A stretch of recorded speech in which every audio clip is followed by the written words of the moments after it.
Hello everyone, welcome back to our channel. Today I'll show you how to set up quick actions in Salesforce. First, go to Advanced Setup in Salesforce. In the Quick Find box at the top left, type Object Manager and select it from the list.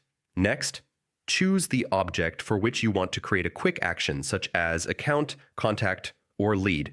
Now, in the left panel, click on Buttons, Links, and Actions, then click New Action to start creating your quick action.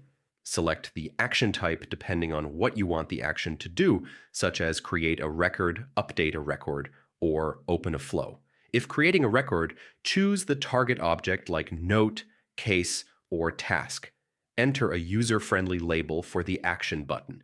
Optionally, add a success message to confirm successful execution. Next, add the quick action to a page layout. Select the layout you want, then drag the quick action from the Mobile and Lightning Actions palette to the Salesforce Mobile and Lightning Experience Actions section. Finally, click Save to apply your changes. Your quick action is now ready and will help streamline your workflows in Salesforce. And that's it. You've successfully set up a quick action to improve efficiency. Thanks for watching.